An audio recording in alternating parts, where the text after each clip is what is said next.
Well, hello everyone. Nice to see everybody. How's it going? My first time running this show live by ourselves, guys. Are you? I'm live. You live? Okay, there you go. Is my I'm running this show live by ourselves, guys. Are you? Okay. I'm live. Okay, there I'm you go. getting feedback somewhere. I don't know where it's coming from. Everybody give me a number 1 or number 2 if they can hear me.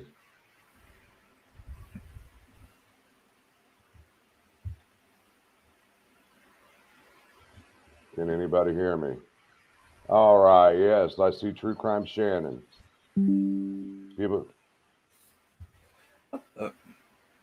Yep, everybody can hear us. All right. Sorry about that, guys. Like I said, this is my first time running the show by myself, and I'm still learning the ropes on how to do this. Just be patient with me. We'll get through this, guys, okay? Appreciate Randy coming on with me today because he's got a lot of more knowledge about Delphi and some of the that's there. And we wanted to cover a couple things regards to Mark Kurtz. We wanted to mention Josh Lank, Joshua Lank, is that his name? Josh Lank? Yeah. And then we're going to cover something about Pat Brown.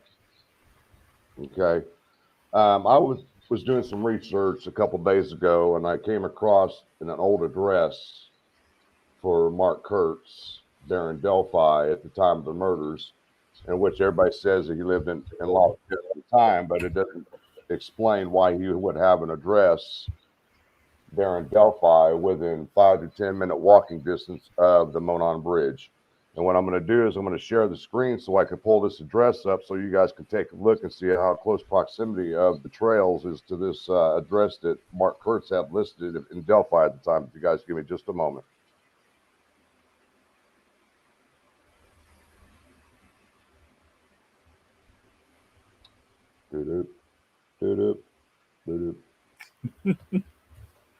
Still picking it up, guys. Where did I want it to go? It's over here.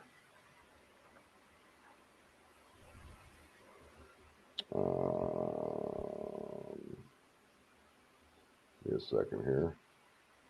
There we go.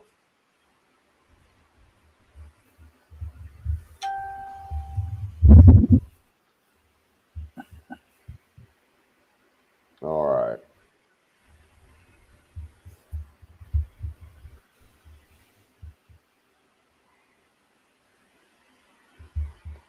Let me blow this up some more. All right. This is 1783 North State Road 20, Old State Road 25 in Delphi. And what I did is I ran Mark Kurtz's name. This is Old State Road 20. Okay. It's not. Is not coming through? It didn't come through. I see what happened. Shrink both of us down. I know what happened. I forgot to share. Oh. Hold on. Whatever. What's going on here? What you got up there? There we go. I got it. Okay. All right. All right. There we go. Well, shit. What the hell's going on here?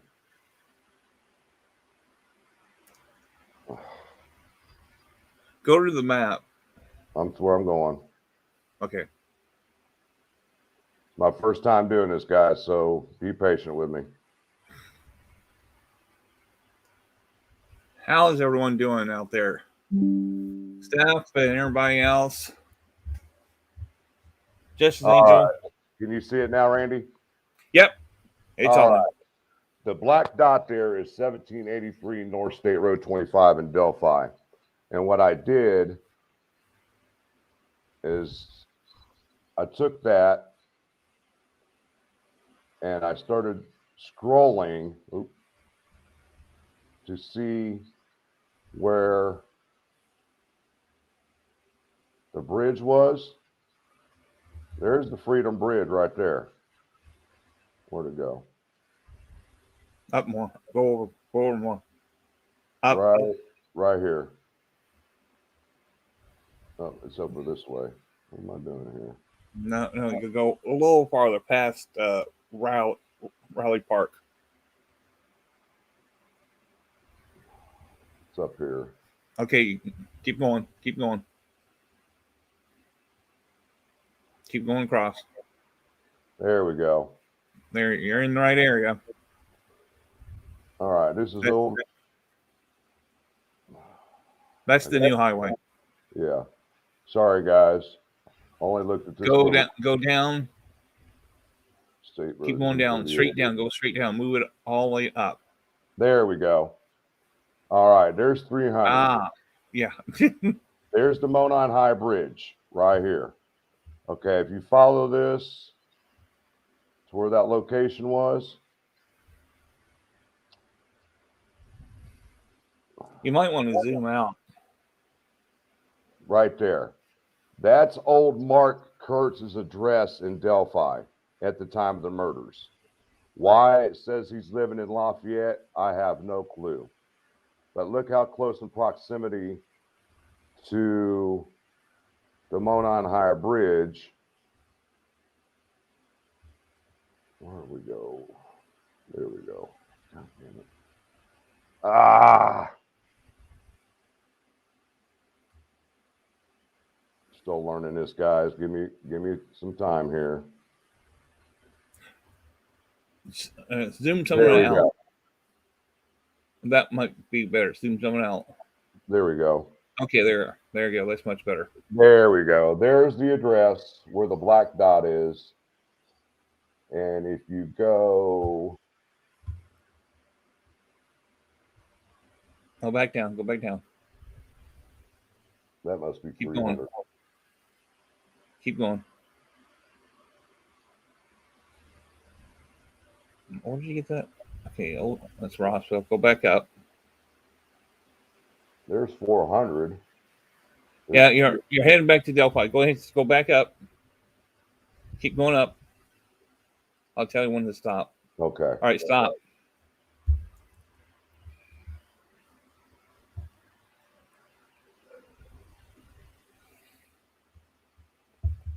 Hard to find it again. Okay, go back down. That's got to be 300. I got to blow it back right up. Right there. Go back up. Okay. There's the new Hoosier Heartland Highway. Go up a little more. Okay. Right there. All right. There we go. Right here, over in this area where my cursor is the old hit address. That little arrow. Hit the arrow on that. It says the address. There we go. Right there. Yeah. If we cross over here,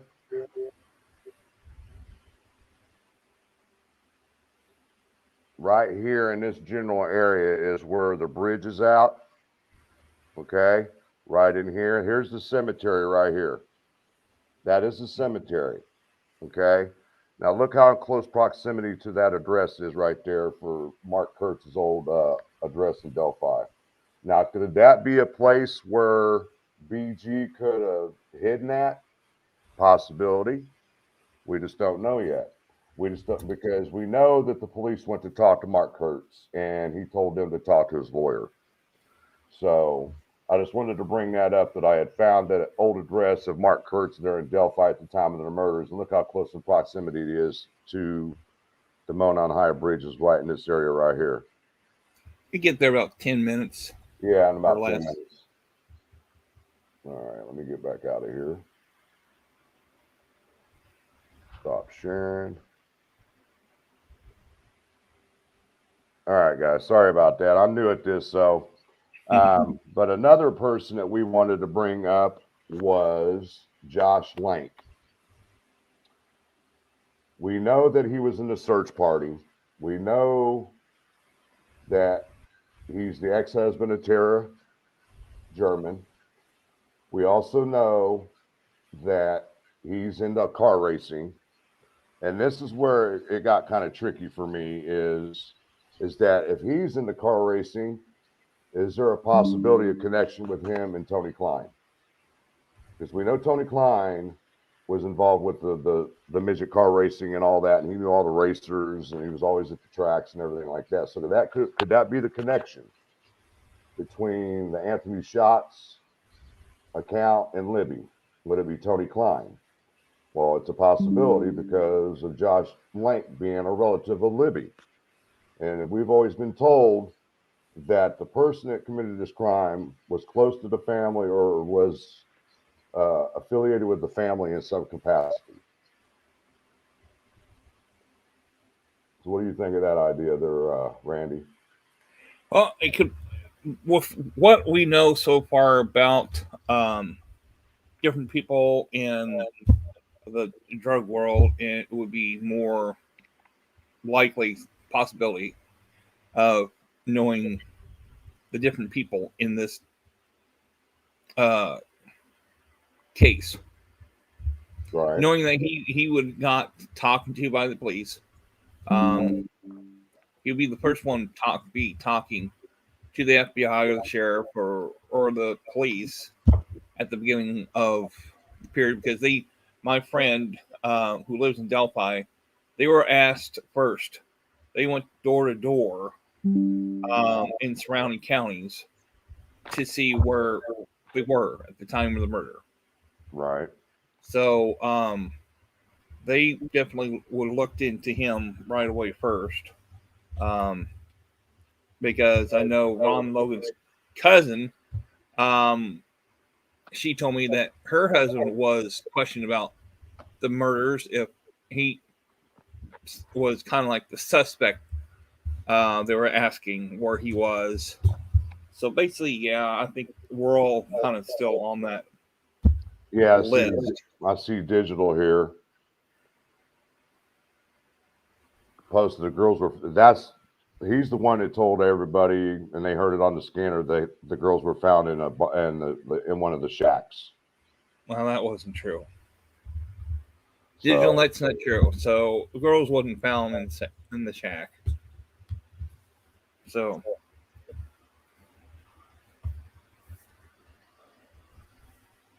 okay. Um, I guess we can go on to Pat Brown now, can't we? yeah, we can.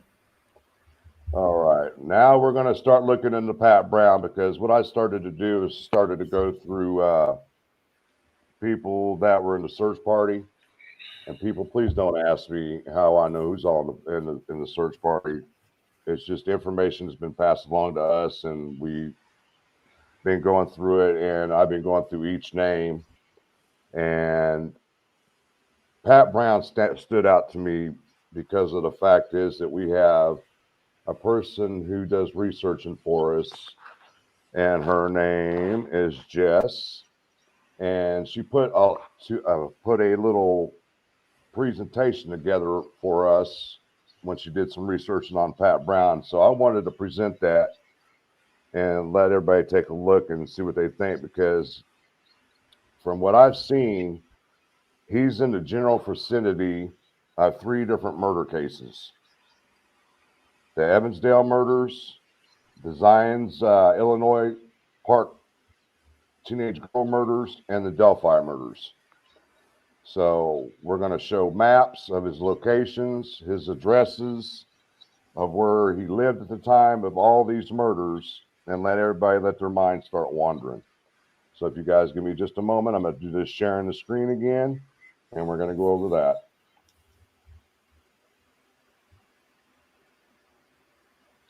Who digital? Who posted that digital? Give me a second here.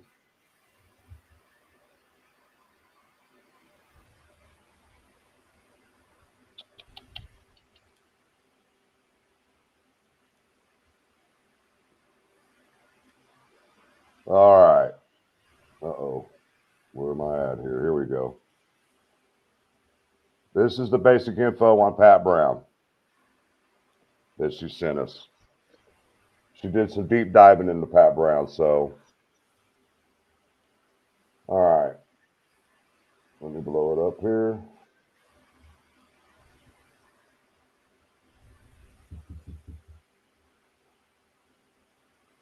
All right. This is a case summary of Pat Brown in the state of Indiana, Vandenberg. Just basically speeding, traffic violations, and things in that nature. All right. This gives his name, his date of birth, resident date, addresses of where he lived. As you can see, he lived in Delphi on two different, well, basically the same time. And then he lived in Delphi until 2019. See right here, I'll blow this picture up right here. If I can blow it up even more. Well, can't do that. All right, if you guys could see my cursor, where it's at is where Ron Logan lived, okay? And if you go up here to where the black box is, that's Pat Brown's old address. Now, everybody always wondered why he drove his truck from his house to the cemetery. Well, it's a 3-minute drive from that location there to Ron Logan's house. So who in their right mind is going to walk, knowing it takes 3 minutes to drive to Ron Logan's house? Who's going to walk from their house all the way to the cemetery? I just wanted to point that out and try to get people to understand it's not a short distance walk like everybody thinks it is. This is a better picture. Here we go. The circle down here in red is Wilson's Bridge, okay? Over here, this little thing that I'm circling is Ron Logan's house, okay? And then up here it says number 1. That's Pat Brown's old address. As you can see, it says 3 minutes away from Ron Logan, and that would be driving distance. So if you was to walk approximately to right here where the cemetery is, you're talking 4 minutes by driving. So who's going to walk from there? You're talking another 5 to 10 minute walk from that number 1 location to the cemetery. As you can see, the area that is circled in red is where Wilson Bridge is located, a drivable bridge over Deer Creek.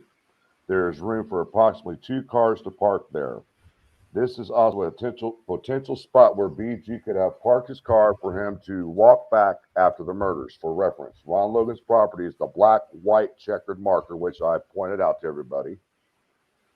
And Pat Brown's property is marked by the green circle at the top of the page, which, well, actually, it's over here, the green circle. That's Pat Brown's house. So you're talking another 3 minutes, 4 minutes tops driving. So there's a reason why Pat Brown wouldn't have walked from his house to the cemetery. Here we go with basic information on Patrick Neal Brown, born in 1967. And got his aliases and locations that he is lived at: Monticello, Mauston, Wisconsin, Decatur, Illinois, Elroy, Wisconsin, Lafayette, Battleground, Akron, Ohio, and Fredonia, Wisconsin. And these are possible relatives. And the angel is his 3rd wife. As you can see, he has a weapons permit, which coincides with speculation is that BG was carrying a gun. Don't know what color this vehicle was, but from what we've seen at the cemetery, it's an orange burnt colored truck, but it doesn't classify that on here, but it is a Ford 150 truck, like the vehicle they were talking about at the old CPS building. And then we're going to get into some addresses where he lived at. As you can see, Monticello, Delphi, that's the address not too far from Ron Logan's property.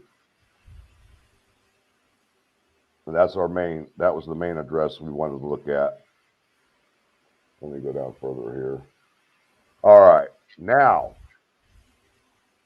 in reference to the Zion murders of the 2 teenage girls in the park, well, look what we have here. for addresses in Illinois, Decatur, Illinois. Okay. Now, Jess did a very good job on marking these maps on locations where he lived at. As you can see, here's the driving distance from Delphi to Monticello. It's 11 hours and 36 minutes to Mauston, Wisconsin. Okay. And that looks, and there's Evansdale right there. Look at how close proximity to Evansdale Pat Brown lived at. Okay. Now we're going to go down to here. Here's the map to Zion, Illinois, which is northeast Illinois, it looks like. Okay. Look at the distance it is from Indiana. Not very far. 3 hours, 4 hours. Map linkage between Pat Brown associated addresses, the Delphi, Zion, and Evansdale murders.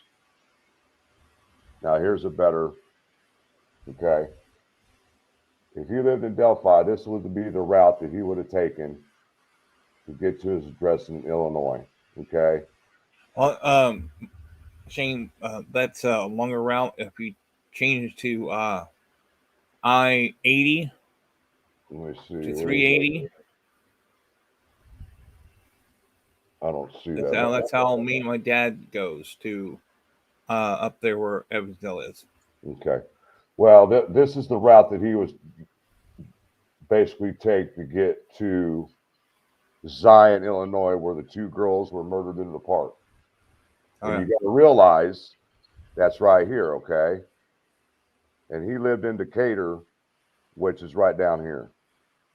Yeah. Okay. And then if you take that route from Decatur through Zion through Milwaukee, and then his address up here at West 7696 Wisconsin, whatever that is. If you just go southwest to Evansdale, look how close that is. I mean, you got 3 murders all within a 13-hour drive of each other, which is, how can I explain it? I don't know what word to use. I mean, it's all in the same driving route, I should say. If he was to leave Delphi and travel to Illinois where he lived and kill the girls in Zion, I'm not saying he did, but there's always a possibility. Well, I know I looked it up and I found on the website of the Iowa police in that area during that time, there was a white van. The male and a female was in that area, was trying to kidnap some kids. So in the middle of the two one beginning of the month and one in the month, Larry Cook and Elizabeth Collins was the middle kidnapping, and that was the only kidnapping they had in that area because they tried to kidnap some other kids because they screamed and kicked at them. All right, it shows here that from Pat Brown's house to Zion was 36 minutes. So would be in this area right here somewhere where he lived at. Somewhere in there.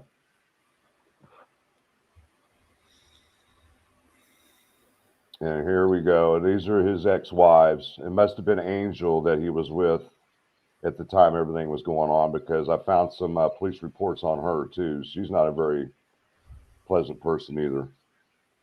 And here's some other reasons why Jess put together why Pat would be a top POI for Delphi.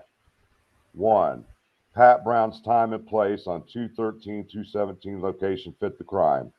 Pat arrived at the crime scene shortly after the murders and before it was announced on social media. He was talking to Ron Logan about it as soon as Ron returned from Lafayette at 5:30. Now, that's the question, too, because remember, it was brought up during the search warrant that they had found a receipt from the aquarium in Lafayette, timestamp 5:21. Now, How's it possible for Ron Logan to get back from the aquarium in Lafayette, Indiana, and be home by 5:30, but the timestamp on the receipt from the aquarium was at 5:21? I want someone to explain that to me. Well, two different things on that one. If he was at the aquarium at 5:21,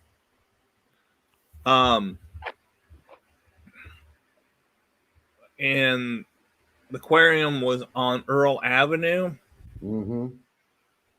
okay, he can take 52 to the new State Road 52, new State Road 25. Okay. And most people would drive 60 miles per hour on that highway. But what is the average time to get from there to Delphi or to Ron Logan's property?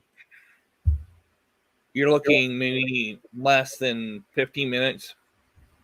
But it still doesn't add up to the timestamp on the receipt. No. According to. So basically, that is a lie that he told. Okay. Because he wasn't the one who's driving. So his cousin was driving him back. So it depends on how fast he was driving to Ron's house. Right. And then number 2, his name is mentioned on the police scanner recording on May 13th, 2017. And once again, Pat joined the search party. Another person that Doug Carter said more than likely was in the search party. The person that was committed this crime or was involved in the crime. Pat Brown looks like BG based on unique facial features and similar facial features. We'll get to that in just a second. I've got photos of that too. Number 5, Pat falls within the FBI's height range. 5'6" to 5'10" is the physical characteristics of BG. Number 6, he lives very close to the crime scene, knows the layout of the trails and the land, and the intricate details of the Monon High Bridge area, Ron's land, as well as the other neighboring property. He hunted, fished, and lived there. He found the bodies, verified by Becky, Patty, and others who were at the search. He acted strangely after the murders, then moved back to Monticello. Abruptly, I should say. He's an avid hunter. Many respected profilers believe BG to be an avid hunter. Number 10, Ron Logan softly, emphasized softly, suggested without direct saying it, Pat Brown is a good suspect to a reporter, as well as to the 2 ladies who spoke with him and video recorded their entire interaction and conversation. The link's here if anybody wants to see the link. I don't know. I can't put that up there. Let's see. Number 11. He fits the profile of the Evansdale and Zions murderers. He had a history of failed relationships, marriages. He's been married at least 3 times. We've already shown you that report. He has a history of financial stressors. He allegedly has a temper and has reportedly had a history of domestic violence with all his past wives and current wife. His current wife, Angel, went ballistic on social media and said some very interesting things about Pat about a week or so after the Delphi murders were committed. Police responded to Angel Brown's police call on June 8th. This is an incident. I don't know if it was domestic battery, but I couldn't find anything on it. Okay. 16. Pat fits many aspects of the FBI profile for Evansdale murderer. Evansdale murderer FBI suspect profile.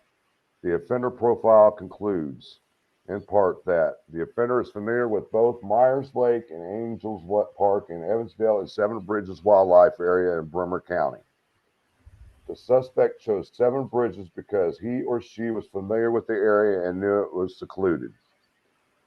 The offender blended in with and may be part of the Evansdale, Bremer, or surrounding communities. The suspect likely used quiet coercion to gain the girl's compliance into leaving Myers Lake using a ruse or threats of violence.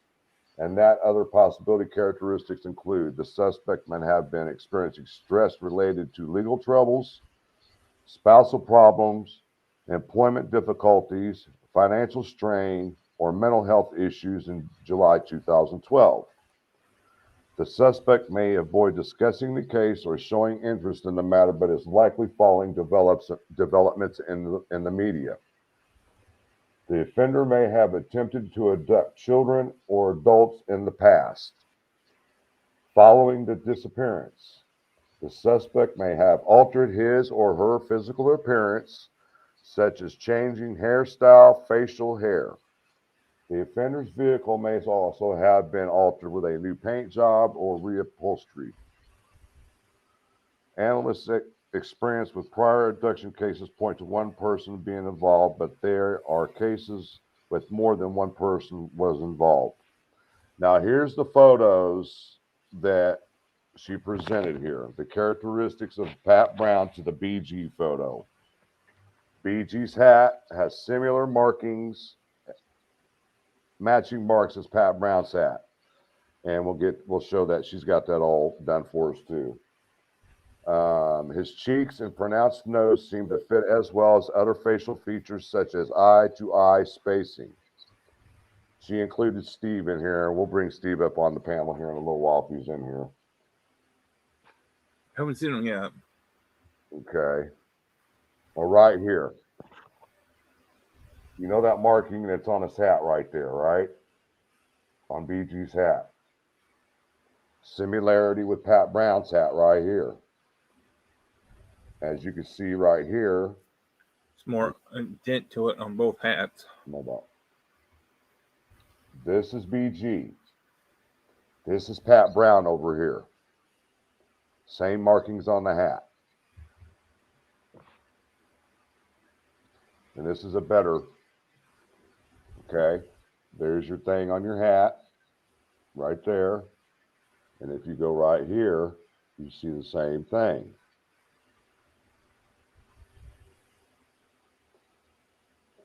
And there's a picture of Pat Brown with a lot of pixels in it to try to give you some type of understanding of what you're looking at as far as the BG. And a lot of people did say they can tell the puppy eye underneath the eyelids more puppy. Yeah, that's what he got. Right. And once again, we have a demonstration of Pat Brown here on the right with the hat, and then BG on the left. Here's that marking on the hat again. And there's the marking on BG's hat.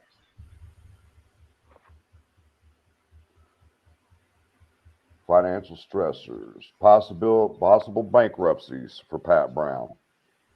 Back in 2010 to 2015, it was finally closed on the 2015. He filed bankruptcy a second time in 2010. Let's see. He's got a lien on a home, it looks like, in Decatur, Illinois. Another lien on the same home in Decatur, Illinois. All right. Business affiliations. Let's see where he used to work at, guys. Employment history. See if it has anything.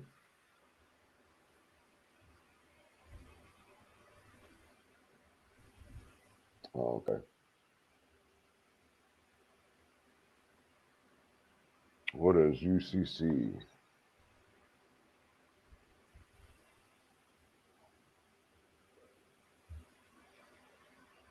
Looks like the state filed something on Pat Brown in February of 2021, and they did it again back in December of 2025. It looks like the bank wook it. Yeah, it looks like bank stuff. Yeah.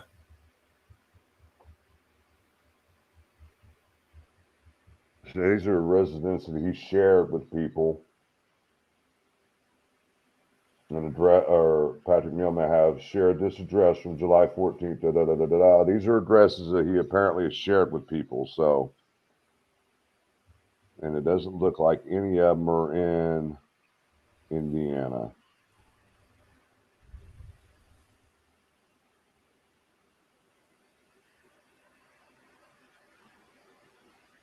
And there's his wife.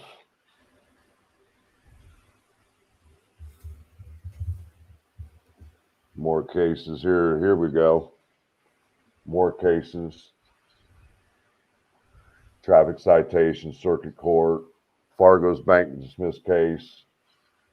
Looks like Fargo tried to sue him and got dismissed.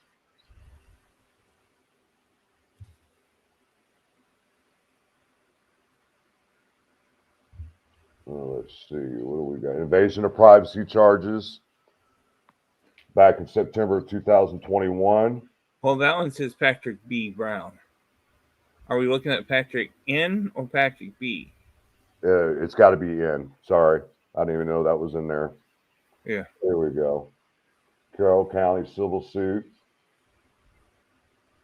Yep, the bank sued them.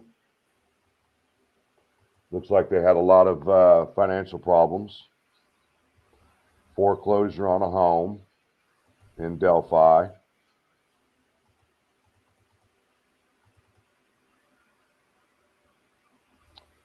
Let's see here. Anything else? Looks like guardianship of Courtney Brown. Must be a child. Yep, somebody filed for sole custody of their child. More suings from banks. He's got a lot of financial problems going on, and why is Garrett Kurtz popping up there? I don't understand that.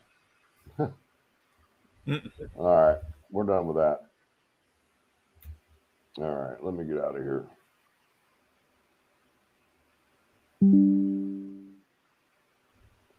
All right.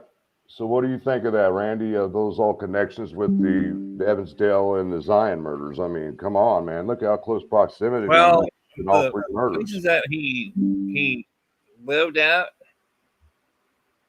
does have a motive in this case of where he's been to several murder spots that he lived. Right. And yes, he's an active hunter. The question is, what vehicles did he had at the time of the murder in Illinois and Evansdale? Right. Because, like I said, I found that the police in Iowa and around Evansdale, they saw a white van.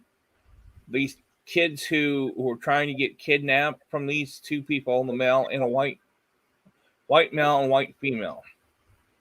And they were in the month of July. Right. So 3 different places. It's just, it's not a coincidence to me that he's lived in proximity within 30 minutes of each, except for Delphi. He lived probably 5-minute car drive from his location to the crime scene in Delphi. And then if you're in Zion, Illinois, he lived in Decatur, which is what, not even 30 minutes apart. Yeah. And then he's living up there in Wisconsin, which he's living just southwest or southeast of the Evansdale murders. Yeah. I mean, that's, if you ask a police officer, there's no such thing as a coincidence whatsoever. No, like they said, if you were in that area, you lived in that area at the time of the murder. Right. And you wonder what time he got up the next morning to go back to the Delphi cemetery out there. Right. Trying to get that truck to be moved. That's another thing. Donald Spain. You see that doesn't make any sense to me though. His truck was parked there that on the 13th, correct? Correct, and it was overnight. And that back corner where the ravine is, right? Right. Okay. My question is on the 13th, word is that Ron Logan, none of his property was searched at all on the 13th. Not until 6:30 in the evening. Okay. What time? Because the neighbor had to go over to Ron Logan's house, knock on his door, and say, "Hey, can we search it?" Was You know, Pat if Brown he wasn't already there? Yeah. What time Yeah. did he arrive, though? That's the question. We don't know that. Yeah. What time did he park his vehicle at that cemetery that day? Don't know. That's a question. He would have known Ron Logan, and knowing that, okay, he's just right there, and he could have just walked on his property, hopped over the fence, that gated door and the cemetery. He could have just hopped over, but the police at that time, knowing Ron wasn't there, they had nothing able to do to ask Ron to go on his property. Right. Since they still have to have permission to be on his property. Ron's very suspicious of people being on his property. Right. I'm going to get to this digital here. She asked the police officer who committed suicide with Pat Brown's alibi. Where did the police officer say Pat Brown was that day? Honestly, digital, that's a question that'll never be answered. Since the officer, may God rest his soul, is no longer with us, that question will never be answered. We don't even know if it was his actual alibi. So that's a question, like I said, will never be answered. Now, on Donald Spain's question, yeah, he asked, "Did Pat Brown touch the bodies?" If it's a rumor, well, the problem is with that there were several people did touch the girls' bodies. Eric Erskine did. Dave Brown did. And because of the reasons, well, we want to know if they were alive. Well, think about it. If they were alive, they would wave their arms if they couldn't talk. Unless they were incapacitated where they couldn't do stuff like that. Yeah. But still, if you can see if their chest moving, the area should be touch is right in the neck area where you can feel the pulse. Or in the wrist. Or the wrist. But the closest would be the neck. The carotid artery, yeah. Because that's where all the blood goes mainly. Yeah. And but this is where the evidence got kind of like screwed up. People touching the bodies. So they have to eliminate all those people who touched those two girls off of their fingerprint list. Right. So I think if they didn't touch the bodies, as a medical person, if you're out there searching, you do not touch the bodies. Wait till law enforcement come. You know you're wanting to help, but you have to wait for law enforcement to check the area out before you walked into the crime scene. They walked into the crime scene. And that's why it became cross-contaminated. Some of the stuff they can't use because it's been cross-contaminated. Yeah, see, we've already been informed that there was DNA, but it's basically worthless. Yeah. It's basically worthless because of everybody who was out there. I mean, everybody who was out there's DNA is out there some way, shape, or form. A lot of people don't understand that we shed our skin thousands and thousands of times a day. Mm-hmm. And it's microscopic. You can't see it. So there's DNA all over that crime scene, and sorting through it and see who is who and what is what. And that's why I believe that DNA is going to be a non-factor in this case. Yeah. Oh, you're welcome, Donald. Next question. If anybody's wanting to come on the panel, you're more than welcome to. If I can get one of the mods to drop the link, please.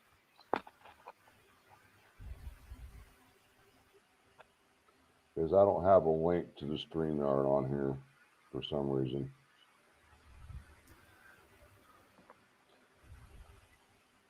How can this not be solved yet? Video, audio. Well, Longshank, it's like this.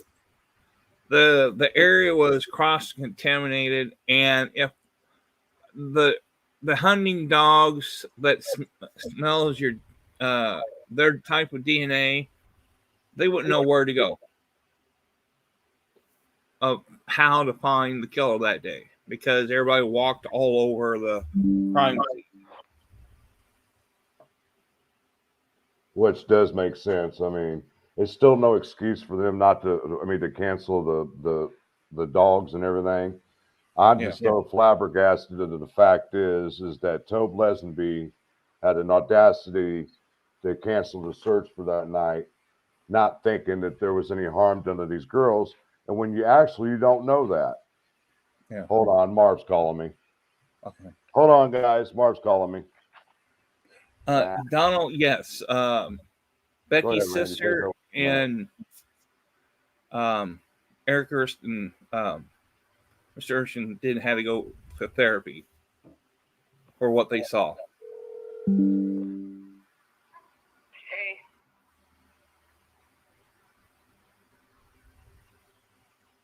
She said, hey.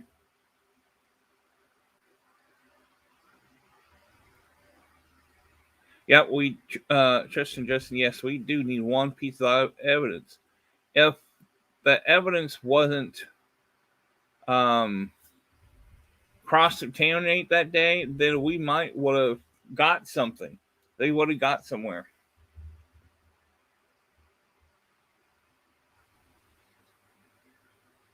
Yep, that's true, Wanda. That's true. All right. Okay. Tell me how to do this. Copy link. Copied and put it in.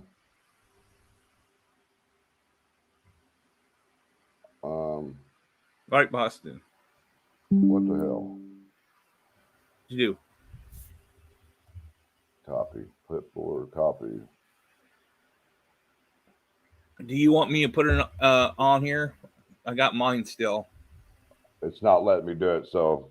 Oh, here, let me do mine. Let me do mine. Process. Here, hold on. Let me do it. I'll do mine. If anybody wants to come on and talk, here's your chance. All right, hold on.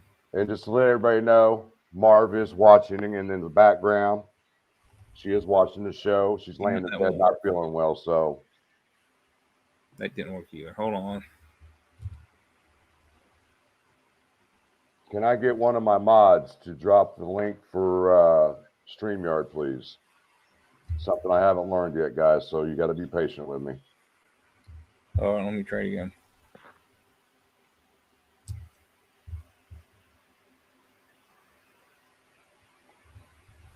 All right, let me try this again.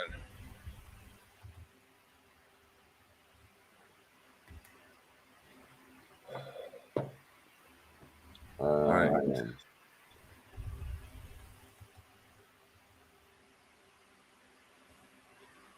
Sorry, guys. Anybody got questions? You better start asking now. It's not. It's not that. Come on.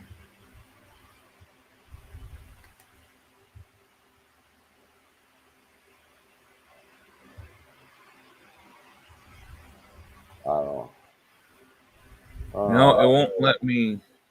It's not letting me either. Call up Marv back, see if she can send it.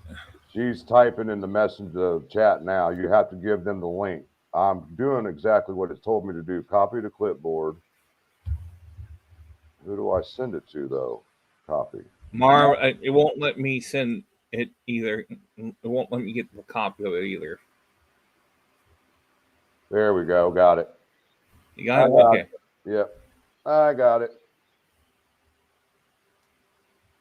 All right. I want somebody to come on the panel with us. Somebody come up here. My girlfriend, you want to come up here? Stephanie, you want to come up? Come on up. Where did you go, Randy? Damn, you disappeared. Oh. Oh, I see what happened. without naming names, how confident are you each other that you know who did this? At this point, I don't know who did this Yeah, at crime. this point, yeah, it's really hard to say because so many names are being thrown out there, and each name's got to be researched extensively, their background.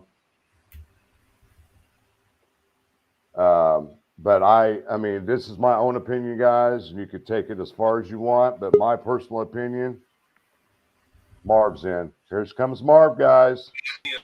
Hey, Marv. Hey, boss. There she is. Hey guys, I'm just here for a second to help you out. I got it in there. Marv, it won't let me send it either. But since we got Marv on the panel real quick, me and her agreed today. We talked about it for the last couple of days. We do agree that Ron Logan is involved in this case some way, shape, or form, but he is not the killer. We're pretty confident he is not the killer. So, hey everybody, thanks for the well wishes. Just jumped on here real quick to give the link for anybody to join the panel. My kid passed something to me. I don't know what it is. hold on, let me read what Boston Christian said here. She said all they need is just one person to tip into LE or to Marvin, Frank, or Randy. They'll help you through the process and to help you get protection. Yes, we are able to do that. We can get protection. We just got to make phone calls. And I'm sure there's Ophelia. Hi, Ophelia. Hey, Hi, I'm Ophelia. Hey, I'm Ophelia. hey, I'm on my phone. I don't have earbuds or anything fancy. You're fine. Oh, you're fine. Yeah.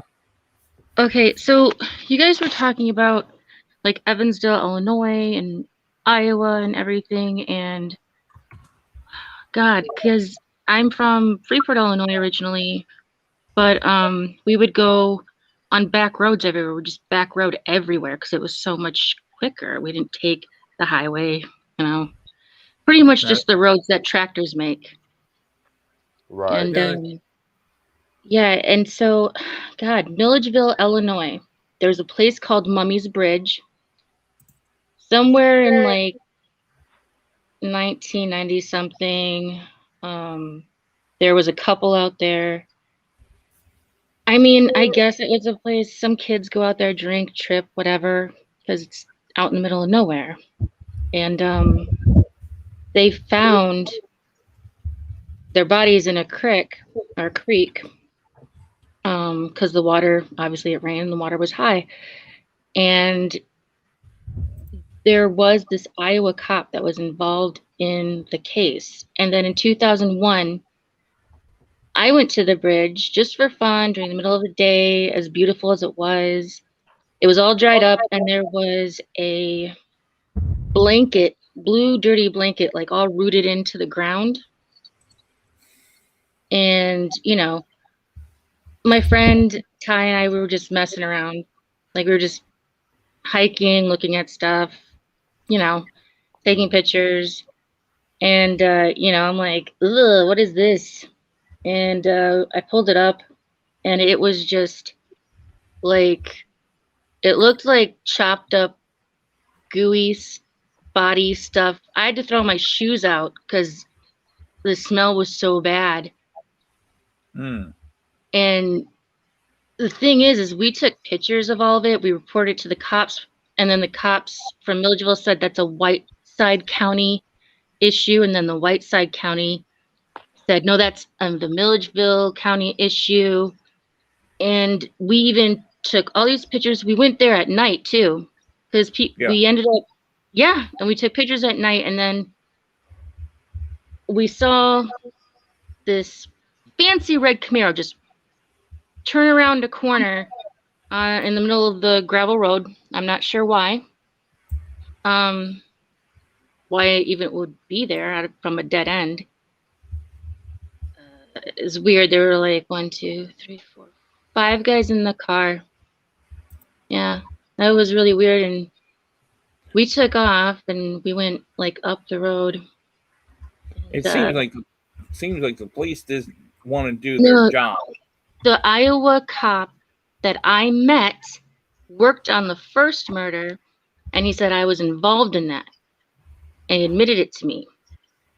And this is all jumbled because I haven't talked about this in so long. Yeah. And on top of it, there was this boy, I think his name was Tim or Tyler, but he was with his mom in an RV out on the outskirts of Milledgeville, Illinois. And then when I looked at the missing kids, there's a story about this little boy, blonde hair, blue eyes, that got taken by his mom. And the last thing they know, they were heading to the outskirts of Illinois in an RV. I don't know. I mean, we saw like people with flashlights just walking and cleaning up stuff or whatever. And by the time the cops got down there, supposedly the cops got down there was nothing but a big hole and like white towels with a chemical on them. And there was nothing there that was in the pictures that we had. And all of them were like, no, it's just a dead animal. I'm like, does this smell? The stuff's on my shoes. Like, come on. So Well, I know that Let me ask you, Ophelia. Yeah. What's the distance between Zion and Decatur, Illinois, drive-wise? it's been so long. And a lot of times I was kind of fucked up. But Oh. I mean, we drove really fast. We were messing around on back roads and just get there in like no time. Right. And we just, pound a bunch of beers. It's Right. cornfield kids and stuff, like, I don't know. But I don't think it's that long, to be honest with you. From what I remembered, I don't think it Right. takes that long at all. Yeah. If you take like a highway and you want to do all the slow stuff, I guess, but I don't know. My friends always drove fast. We always made everywhere like in a snap of a finger. Let me answer this question real quick. D. Ashley, she asked, is Ron Logan like after the fact involved or involved? Me and Marv discussed this for a while, and we honestly believe it was after the fact. He knew what took place because there are some suggestions that have been thrown out at us that Ron Logan might have been possibly the first one to ever discover the girls. And he could have be the one that possibly tried to conceal them. And that's why the next morning, the 14th, he was making that urgent call to his cousin to clarify his alibi. That was just thrown out to us. And so we thought we'd mention to you guys, that's nothing that's been verified or anything like that. So, but me and Marv have elaborated on this. We believe it's after the fact that he realized what had happened and he knew he was getting framed.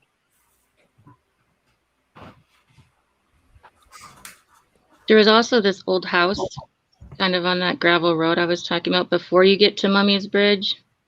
And it's like this huge abandoned house.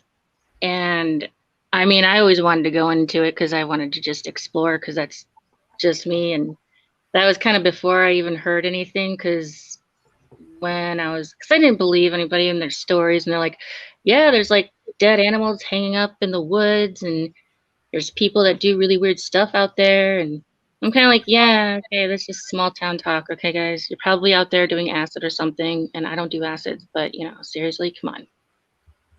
But no, now I beg to differ. And it's really weird though that you guys were talking about this timeline and different murders and everything. And I don't know. I really don't know. And it doesn't take that long to get from one place to another, or even from Illinois to Indiana. It does not take that long, not one bit. It just depends on how you drive. It also depends on traffic. It depends on, you can take anything to get to Indiana. It's not that far, Especially if you take back roads to get around all the traffic. Oh yeah, absolutely. I mean, and up in like Indiana and Illinois area, even like even when you get the back roads for like to get to Iowa or like Savannah, Illinois, anything like that, it is easy as pie to get around. Mm-hmm. Right. And you just really got to know where you're going, but you can learn that like in like 3 days. And it's really easy. And I mean, no one's gonna spot you unless you run into a tractor. But they're kind of like, oh well, okay, you know what I mean? Hey, It's Marv. just like, Hey, Marv. My, Do you want to take a look at this question? Should we answer it or not? It's on the screen which one? from Donald Spain. It's basically a comment about Ron Logan.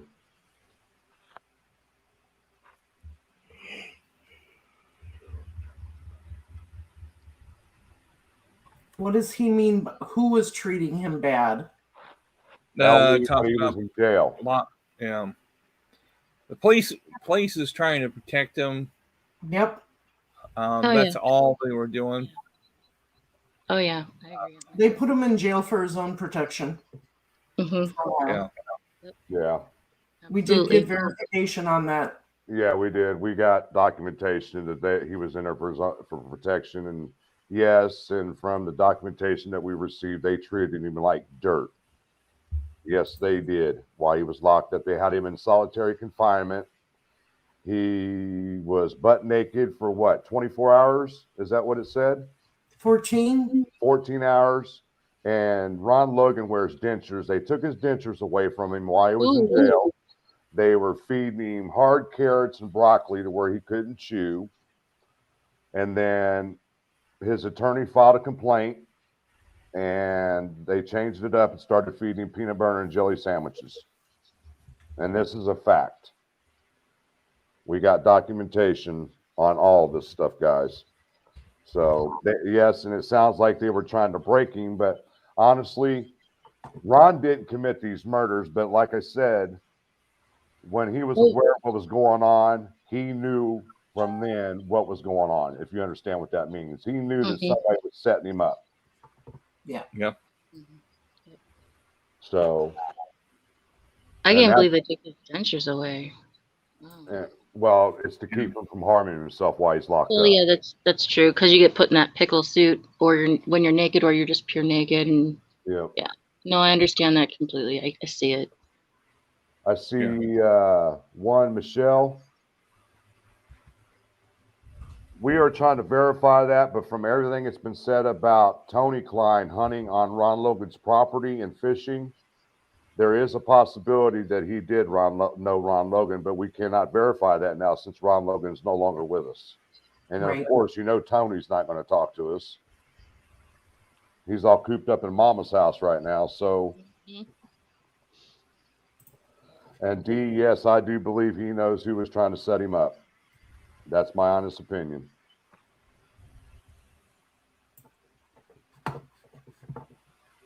All right, everybody, I'm almost done here. Yeah, we're getting close to the end too. No, the pictures that you put up earlier of Pat Brown and BG. Yeah. I'm copying and pasting those, and I'm going to put those in a post on the Facebook group site in just a minute. Thank you, Marv. Yep. And also, thank you for coming on, even though you don't feel very well. You're welcome. Listen to me, Ophelia. She calls me at 5 o'clock. Well, it's been a while since I've seen you, Marv. So, and she goes, it's good to see your face again. I said, "Oh Lord, thanks." Gonna put me out to string me out to dry. Hey, I'm missing my Cubbies game. I miss Cubbies. I love a Cubbies. I'm a Harry Carey fan. I'm a Chicago girl. Hey, all the way. Look at the shirt.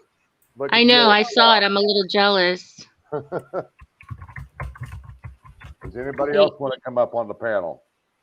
But I really like I remember when Marv went live in Greenos and I was just like, oh, it's so awesome to see your face. And it was just really cool. So All right, Yeah. Lance Shanks. You're not going to dog my Cubs now. Yeah. You're not going to dog my Cubs. That's not going to happen. Who said I'm dogging? Are you talking about me? You're talking to me? No, somebody else. Long No, Shanks. Oh, sorry. Okay, sorry about And that. that's all right. That's all right. I'll They feel might you. not be doing very well this year, but they're still my favorite team. Thank you. They're my favorite team too. I So, even have like the Cubbies like chant I'm saved on my YouTube. It's awesome. oh, I'm missing their game right now too. So, Chicago all the way, baby. except for the Bears, they can go bear. Okay, I like the Bears too. Up, time for you to go. What are you, a Wisconsin fan? Oh, hell, I'm missing their game right now too. So, Chicago all the way, I'm baby. a Colts fan. Except for the Bears, they can go. All right. Okay, I like the Bears too. Am I on there? Yeah. I can see someone's face, but You're I'm on there. doing. You're Sounds on like here. Stephanie, Yes. turn your YouTube off. Hang on. Let me turn the TV. Is that better? Yeah, that's better. There you go. I am so sorry. I had the TV. I have you on the TV. It kind of sounded like you were in a political discussion and argument for a minute. Sorry, Baron. Charismatic. Every time I talk, the dog wants to bark. Stop. Oh no, right I was now. talking about your TV. Okay, I just wanted to bring up again what I talked about on your live before is the voice and the speech impediment. Like I said, when I followed this case from the day it came on the news, and when they played that video or the audio, it sounded like that person was saying downhill, or downhill, because that person could not say their R's. And I told my husband, this man has a speech impediment. He should be very easy to find. Well, it never came up. And several weeks ago, I was searching on Mr. Pat Brown, and there was a video of him on there talking, and I gasped out loud when I heard it because he cannot say his R's. And I even sent an email out on the tip line about that. But I truly believe that the tape has been altered. And sometimes I wonder if that's not the one tip they're looking for, is they altered that to say that, but somebody else knows what this person is saying before they altered it. Well, I believe in my heart, I will believe it forever, that person is the person on the bridge and he has a speech impediment. I could be wrong, but I don't think I am. Well, I remember when they first came out with the recording, because I was still in Illinois when all this happened, and they came out with more than what they had. And I specifically remember it was on, you could find it online, and they were saying stuff on TV, but they did alter it immensely because it's not what I remember that was shown and shared and everything else. And I'm just like, this is completely altered. And then obviously a lot of stuff was just retracted because I remember where I was at when that happened, what was going on, and and I just and they retracted everything. They got rid of everything, and they just because I remember exactly where I was at because I told my husband straight up, Gary, they have more. They do have more. This man has a speech impediment. Absolutely. Well, they have more of what happened to the girls, like the sounds and everything. That I do believe wholeheartedly because they were playing stuff and then it stopped, almost like as if they played it and aired it on accident. And then it was retracted and edited. I remember that. And I still, to this very day, they have it. Yes, they do. I believe that. Let me answer a question real quick. Somebody's asked about Greeno. Sue, he is still in the Carroll County Jail after being sentenced to almost 2 years or a little over 2 years in prison, and then he's never been transported to the prison. So there's something up with Anthony Greeno in the county jail. We don't know what it is yet, but I think he's going to pull through. What do you mean he's going to pull through? I think he's going to be fine.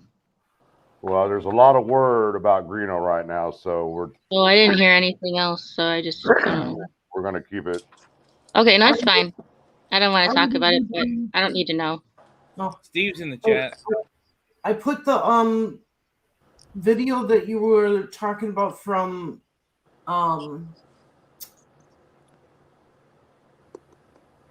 presentation on the Facebook page, and I also put the pictures on there Okay. on the Appreciate Facebook it. page. But I'm gonna jump off of here and go put my ice pack back on my neck. All right. Good night, All right. Marv. I'm gonna jump off Good night, too, Marv. guys. Thanks for having me. Hey, Oh, no problem. Both of you. Miss You're Miss welcome. Robinson. Oh, she already left. I was getting ready to say she was bringing up about the Pat Brown. Remember when Doug Carter at the second presser said that the killer could be sitting right here in the room? Yes. Yeah. Who was sitting in the room? Pretty much everybody who's sitting in that room. Buddy. Pat Brown was one of them. Yeah. Oh. Yeah. So, but if anybody's wanting to come up or got any questions, taking questions and whatever right now, guys. Here's the StreamYard link if you want to come up. Yeah, I figured it out.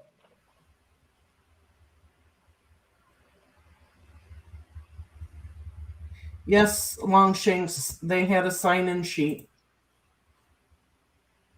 For what?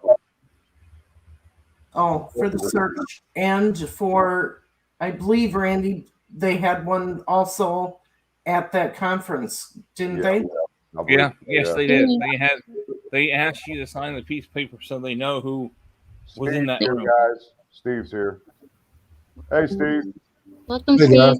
Steve. What's going on, buddy? Oh man, y'all, I'm getting wore out. Goodness gracious. Who in the world taught me into doing all this? You've Hey, been on live streams a lot this week, Steve. Oh, I hey, have. And hey, Steve. but you it's went- well worth it. It's well worth it. Steve, Yes. you remember what Doug Carter said? The perp inserted himself into the case.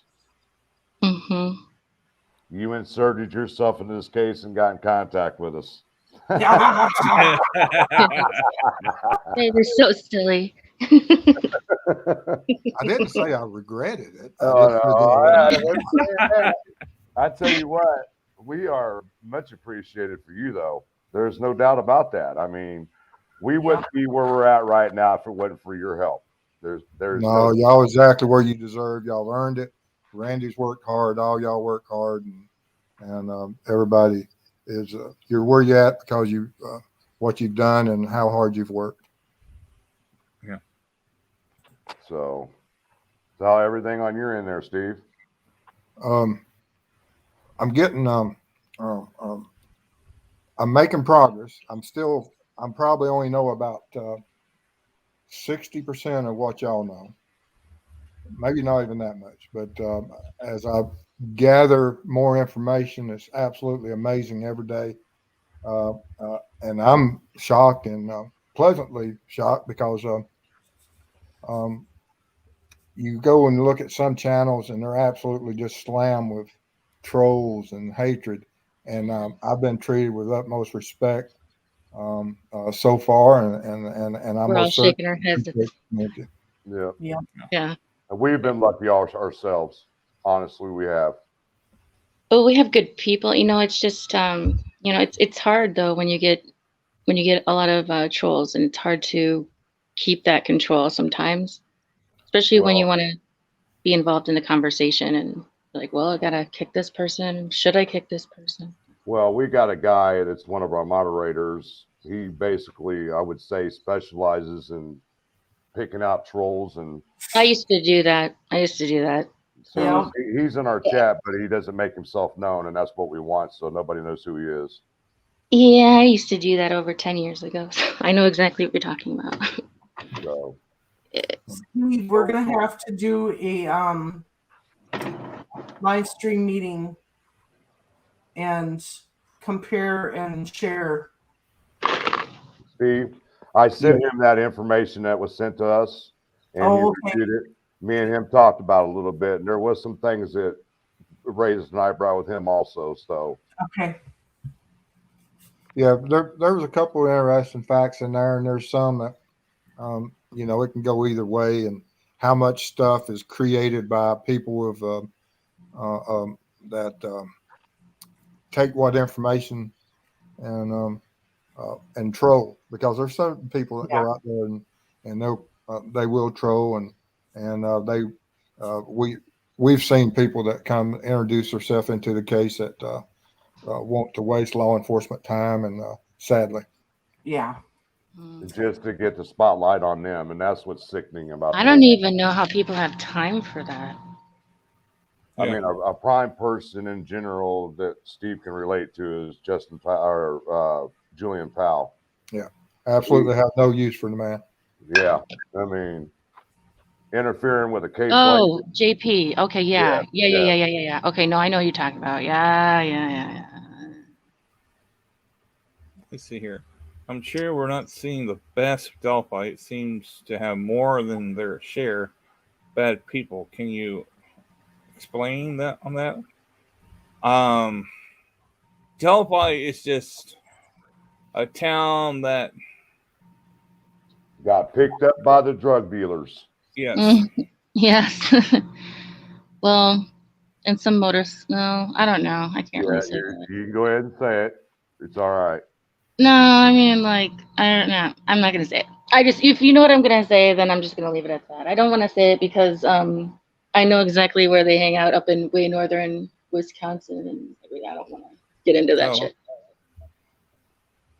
They're harmless, but I mean, whatever. Indiana is just the shortcut of the world for the drug people from Chicago. Pretty much. Yeah. Yes. Okay. Yes. Thank you for cleaning that up. Yes, that's true. We're the crossroads of America, so everything goes right through Indiana. Well, the mafia used to hang out in Illinois. Trafficking, the sex trafficking, all of it goes right through Indiana. Indiana's a major hub in the Midwest. Oh yeah. So, and everything's coming out of Texas up through that little panhandle, through Illinois. And it didn't really hit my town that much, but pretty much the Chicago mafia ran the town for a very long time. Very long time. Mm-hmm. And then they just said they had a champagne business in Chicago. But when the main guy died, everybody had to leave. The motive may have not been with an actual killer. It could be somebody pulling strings. That's another thing that we are looking into. Who would have the power to pull this kind of job off? Right. And it's been 5 years. It still hasn't been solved yet. Sally Ann says, I'm addicted to Delphi. She's always correct. I'm addicted to absolutely trying to rid the world of people like Bridge Guy. Yep. Yeah. And the terror and animals such as that exist in our world. And I've got to meet three of them in my life. But this is another one that we must do everything we can to make sure he can't continue. Right. Oh, yes. Well, when I was looking, I don't mean to interrupt anybody. When I was looking at the Summer Wells case a few months back, there's supposedly, I don't know how I pulled this link up. I tried to save it, wouldn't let me save it. I don't know, but there's this whole route that goes directly straight, and then it goes, and then it brought up this whole highway that's built specifically for trafficking, especially slave and child trafficking. Right. And they kept building onto it, and it's like, like the real, over the streets, over the highways, all this other stuff, like really fancy. It was like an aerial looking down. Oh, stop, Jen. So I'm gonna fight with you over here. I'm sorry. I'm stuttering. No, Blaine, he's got. Wait 1 second. Sunshine Kicks, if you want to pick our brain, send us emails. That's the best way. All right, I want to get to the snail. This snail. Okay. Pat Brown. Snail. Oh, hi, Snail. I love you. Pat Brown had to go through therapy after they found Libby and Abby. Kelsey has said it truly broke their hearts finding the girls that way. The killer isn't Pat Brown. I want to clarify, and I'm going to keep clarifying. Never said that Pat Brown was the killer. Just similarities to BG. LE even admitted they don't even know if BG killed the girls. They basically, a roundabout way, have said it that there's more than just one person involved. You watch I think it's the whole community. If you watch any of Doug Carter's Yeah. interviews, he always uses the word they, which is a Mhm. pronoun for more than one. Yup. Right. I caught that instantly. Especially in Yeah, the 5-year press The that pressers. Carter did. Yeah. Everything was they. Mm-hmm. Yes. Yup. Yes, I'm yes. pretty sure they know who BG is. They are looking for the actual killer, in my own opinion. Yep. Yep. Well, you remember? You guys are just talking about that when he was at the podium and he said that, and then remember that bald-headed cop behind him when he was just kind of smirking? You're talking about Lesenby. Huh? You talking about Tove Lesenby? I guess that's his name. You know what? I have enough names that I have to keep track of, and and people are like, you got to use pronouns for me when you're out in public. I'm like, I have so much going on in my head right now. I'm trying to remember just the ordinary things. And by the way, I'm involved in this, so I can't really, keep. I don't even have my journal. I started writing things down. I don't know what I did with that. It's somewhere. I want to address. Snail. Okay, hang on. Snail, we are not saying that Pat Brown is the murderer. No. We're just pointing out Similarities with BG. similarities between the 3 murders. Yes. Yeah. And he happened to be in the general location of all 3 murders. Right. That's the point we're trying to get across here. And even my story, when I told you guys about that's alarming too. So because of the timeline and everything, it just doesn't. And with the cop situation, that blew my mind. But it blew my mind when we were there and they still did nothing. And we literally talked to the cops. We met with them. We gave them photos, copies of the photos. Yeah. So it's just different. There's a lot of things going on. Oh yeah. It could be related, it could not, but I'm just saying that's too much of a coincidence. Well, let's make it perfectly clear one more time. We are not saying that Pat Brown is the killer. Yeah, no. And I'll keep saying it until I'm blue in the face. We are not saying Pat Brown is the killer. Okay? And as far as everybody knows, and if you've been following this case long enough, there's only been maybe 1, 2, 3 people been cleared out of this whole case. No one else has ever been cleared. They've been covered, which is a big difference between being cleared and covered. Big difference. All I can do is shake my head and agree. That's how I feel. So, yeah. What are your thoughts, Steve? I'm lost as last year's Easter egg right now. I don't know what's going on. Yeah.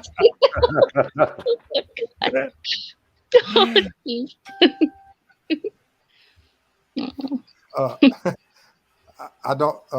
What's happened during the show? Like I said, I went to town. I don't know what's We going on. covered the address that I had found on Mark Kurtz, Garrett Kurtz's dad, and how close proximity it is to the trails. We covered that, and I showed the location of the address with the map and how close it was to the trails, like I said. And then we had brought up Josh Lank, which is the ex-husband of Tara, German. And try to put some pieces together with him because of the fact that he's into the midget car racing and everything else, just like Tony Klein is.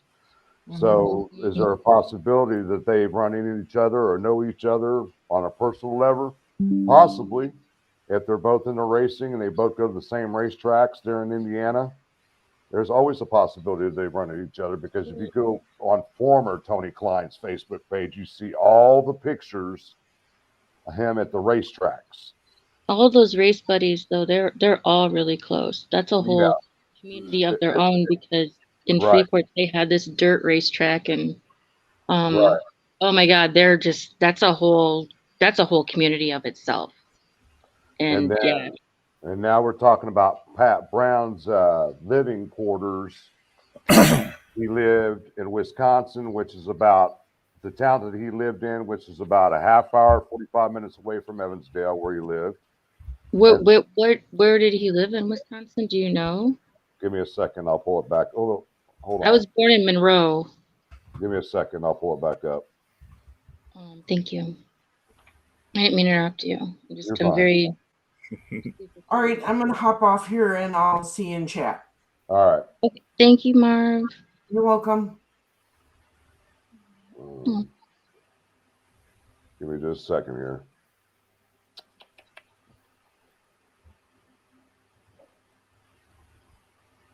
Because I know Evansdale. I know Minocqua. I know Madison. I know everything in Wisconsin. I didn't want to pull that up. That's not what I wanted to pull up. Right here.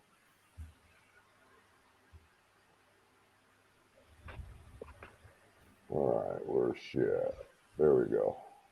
Because I really want to know where or how. Because I mean, Give me a second here. I know Evansdale. I know Minocqua, Manitowish. Yeah. I know. Yeah, I know. All right.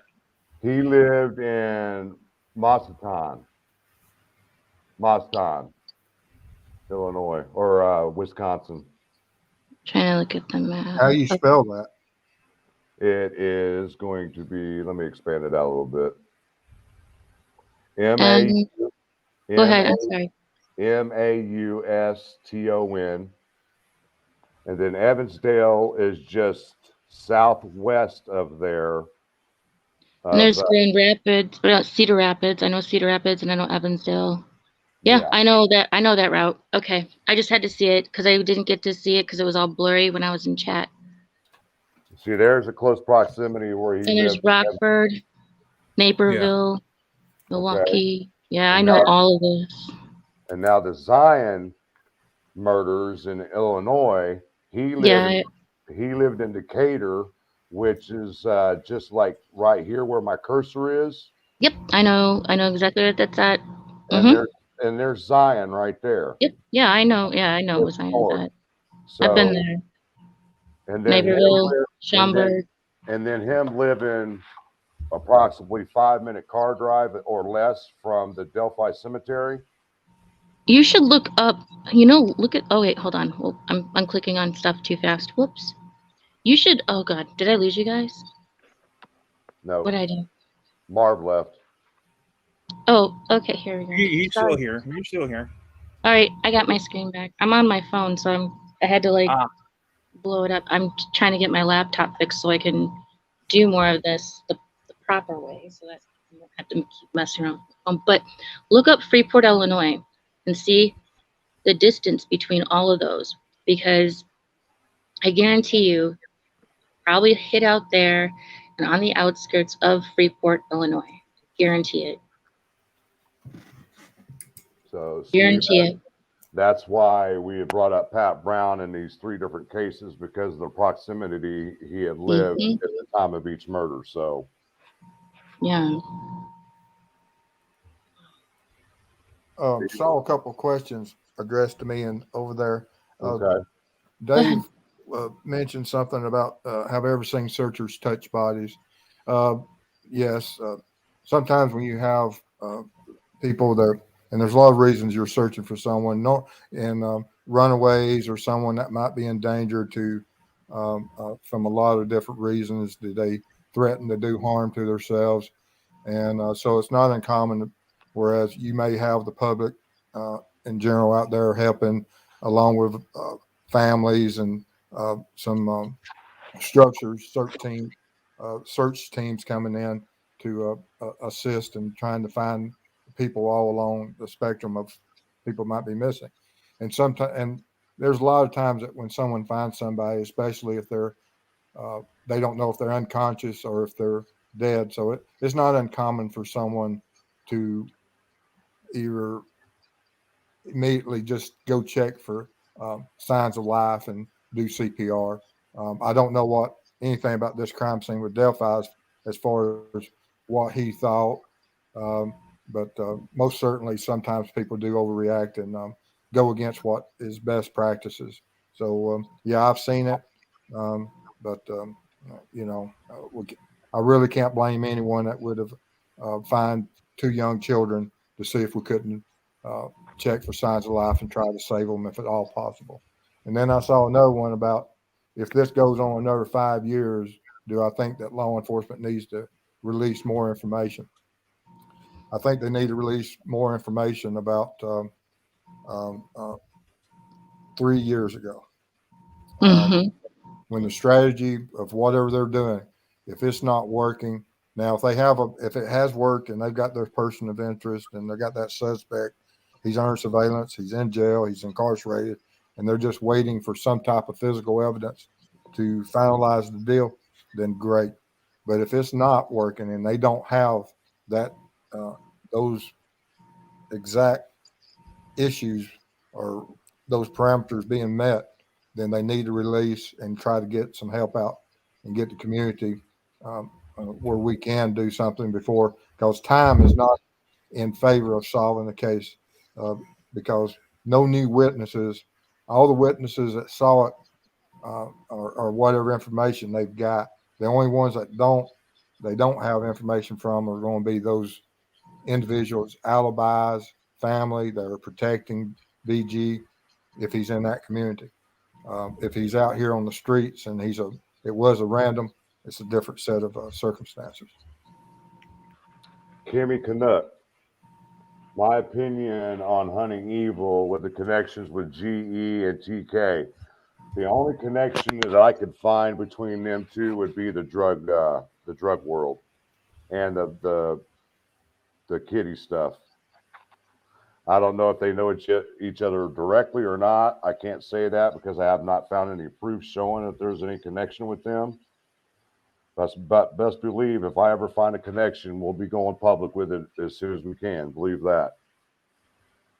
But the only person that I can actually possibly tie to Tony Klein would be Josh Lank because of the racing scene.